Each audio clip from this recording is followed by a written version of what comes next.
ಬಂಡಾಯದ ಸ್ಪರ್ಧೆಯ ಅನಿವಾರ್ಯತೆ ಏನು ಅನ್ನೋದನ್ನ ತಿಳಿಸಿದ ಹಾಗೆ ಕಾಣಿಸ್ತಾ ಇತ್ತು ಕೆ ಈಶ್ವರಪ್ಪ ಅವರು.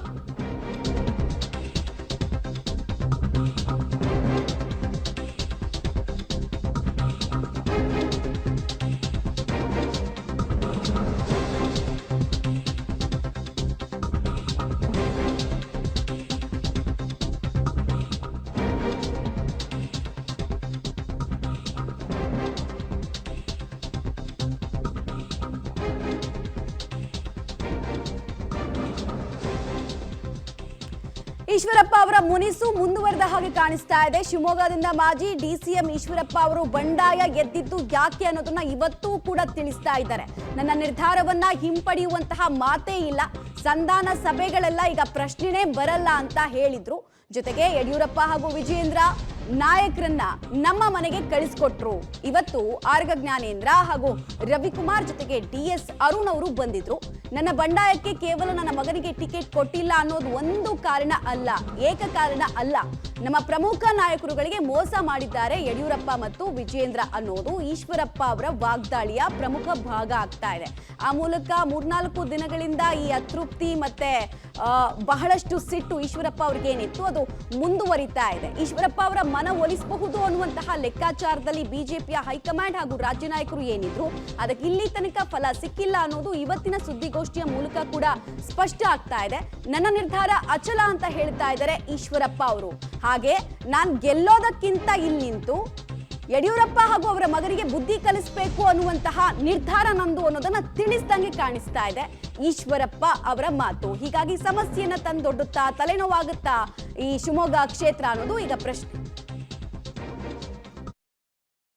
ರಾಜ್ಯದಲ್ಲಿ ತಾಲೂಕು ಮಟ್ಟದಲ್ಲಿ ಪದಾಧಿಕಾರಿಗಳಾಗಿದ್ದರು, ಜಿಲ್ಲೆಯಲ್ಲಿ ಪದಾಧಿಕಾರಿಗಳಾಗಿದ್ದವರು, ರಾಜ್ಯ ಪದಾಧಿಕಾರಿಗಳಿದ್ದಂಥ ನಾಯಕರುಗಳು, MLA MP ಗಳು ಮಂತ್ರಿಗಳಾಗಿದ್ದಂಥವ್ರು, ಅದೇ ರೀತಿ ಎಲ್ಲ ಮೋರ್ಚಾದ ಪ್ರಮುಖರುಗಳು ನಾನು ಫೋನ್ ಮಾಡ್ತಾ ಇದ್ದಾರೆ. ದಯವಿಟ್ಟು ನೀವು ಚುನಾವಣಾ ರಾಜಕೀಯದಿಂದ ನಿವೃತ್ತಿ ಆಗಬೇಡಿ, ನೀವು ದಯವಿಟ್ಟು ಲೋಕಸಭೆ ಸ್ಪರ್ಧೆ ಮಾಡಲೇಬೇಕು, ನೀವು ಗೆಲ್ಲಲೇಬೇಕು, ನಾವೆಲ್ಲರೂ ಸಹಕಾರ ಕೊಡ್ತೀವಿ ಅಂತ ಎಲ್ಲರೂ ಹೇಳ್ತಿದ್ದಾರೆ. ಹಾಗಾಗಿ ಇದೊಂದು ಚರ್ಚೆ ಆಗಬೇಕೀಗ. ಕೇಂದ್ರ ನಾಯಕರು ಇದನ್ನು ಗಮನಿಸಬೇಕು, ಎಲ್ಲ ಹಿರಿಯರು ಗಮನಿಸಿ ಇದೇನು ನಡೀತಾ ಇದೆ ಕರ್ನಾಟಕ ರಾಜ್ಯದಲ್ಲಿ ಒಂದು ಕೆಟ್ಟ ರಾಜಕಾರಣ BJPಲೂ ಆಗ್ತಾ ಇದೆಯಲ್ಲ. ನಾವು ಕಾಂಗ್ರೆಸ್ಸಿಗೆ ಬೈತೀವಿ, ಕಾಂಗ್ರೆಸ್ಸು ಒಂದೇ ಕುಟುಂಬದ ಕೈಯಲ್ಲಿ ಸಿಕ್ಕೊಂಡಿದೆ, ರಾಹುಲ್ ಗಾಂಧಿ, ಸೋನಿಯಾ ಗಾಂಧಿ ಅವ್ರ ಕುಟುಂಬದಲ್ಲಿ ಸಿಕ್ಕೊಂಡಿದೆ ಅಂತ ಕಾಂಗ್ರೆಸ್ಸಿಗೆ ಬೈತಿದ್ದೀವಿ, ಮೋದಿ ಕೂಡ ಬೈತಾ ಇದ್ದಾರೆ. ಅಂಥ ಸಂದರ್ಭದಲ್ಲಿ ಕರ್ನಾಟಕ ರಾಜ್ಯ ಕಾಂಗ್ರೆಸ್ಸಿನ ರೂಪದಲ್ಲಿ ಕರ್ನಾಟಕ ರಾಜ್ಯದ BJP ಕೂಡ ಆಗ್ತಾ ಇದೆ. ಇದನ್ನು ಪ್ರತಿಭಟನೆ ಮಾಡ್ತಾ ಇರೋದು ಕೇಂದ್ರ ನಾಯಕರಿಗೂ ಅರ್ಥ ಆಗುತ್ತೆ, ರಾಜ್ಯ ನಾಯಕರು ಅರ್ಥ ಆಗುತ್ತೆ ಅನ್ನೋ ಉದ್ದೇಶದಲ್ಲಿ ನಾನು ಚುನಾವಣೆ ಸ್ಪರ್ಧೆ ಮಾಡ್ತೀನಿ. ಏನು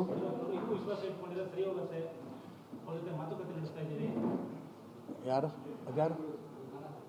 ಹಾಂ, ಒಂದೇ ಒಂದು ನಿಮಿಷ ಪ್ಲೀಸ್.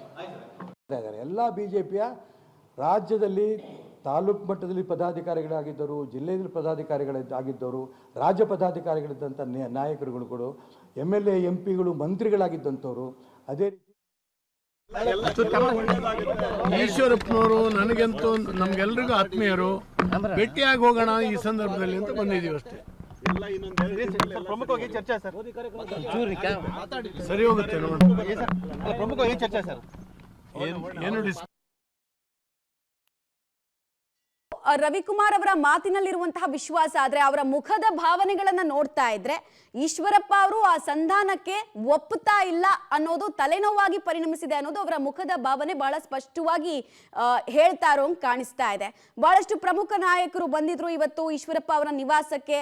ಹೇಗಾದ್ರೂ ಮಾಡಿ ಪುತ್ರ ಕಾಂತೇಶ್ ಹಾಗೂ ಈಶ್ವರಪ್ಪ ಅವರ ಮನವೊಲಿಸಿ ಅವರನ್ನ ಸ್ಪರ್ಧೆಯಿಂದ ಹಿಂದಕ್ಕೆ ಸರಿಸಬೇಕು ಅನ್ನುವಂತಹ ಒಂದು ಕಸರತ್ತನ್ನು ಮಾಡಿದ್ರು. ಬಟ್ ಇಲ್ಲಿ ತನಕ ಆ ಕಸರತ್ತಿಗೆ ಅಂದುಕೊಂಡಂತಹ ಫಲ ಸಿಕ್ಕಿಲ್ಲ. ಇದರ ಪರಿಣಾಮ ಬಿಜೆಪಿಗೆ ತಲೆನೋವು ಮುಂದುವರಿತಾ ಇದೆ. ಬಿಜೆಪಿಗೆ ಬಂಡಾಯದ ಬೇಗುದಿ ವಿಪರೀತವಾಗಿ ಕಾಡ್ತಾ ಇದೆ. ಹಿಂದೆ ಈಶ್ವರಪ್ಪ ಅವರ ಟ್ರ್ಯಾಕ್ ರೆಕಾರ್ಡ್ ಅನ್ನು ನೋಡಿದಾಗ ಅವರ ಮನವೊಲಿಸೋದು ಈಸಿ ಅಂತ ಅಂದ್ಕೊಂಡಿದ್ರು ರಾಜ್ಯ ನಾಯಕರು. ನಿಮ್ಗೆಲ್ಲ ನೆನಪಿರ್ಬೋದು, ಇಲ್ಲಿ ರಾಯಣ್ಣ ಬ್ರಿಗೇಡ್ ಮಾಡಿದಾಗ ಕೂಡ ಈಶ್ವರಪ್ಪ ಅವರು ಅಮಿತ್ ಶಾ ಅವರ ಒಂದು ಮಾತು ಹೇಳಿದ ತಕ್ಷಣನೇ ಆ ಬ್ರಿಗೇಡ್ನಿಂದಲೇ ಹಿಂದೆ ಸರಿದು ಬಿಟ್ರು. ಸೊ ಈಗಲೂ ಅದೇ ಲೆಕ್ಕಾಚಾರ. ಲಾಸ್ಟ್ ಟೈಮ್ ವಿಧಾನಸಭಾ ಚುನಾವಣೆಯಲ್ಲೂ ಕೂಡ ನಿಮಗೆ ಟಿಕೆಟ್ ಇಲ್ಲ ಅಂದಾಗ ಅವ್ರು ಬಂಡಾಯ ಹೇಳಲಿಲ್ಲ, ತುಂಬಾ ಜನ ರೆಬಲ್ಸ್ ಹೋದ್ರು ಹತ್ರ, ಬಟ್ ಇವ್ರು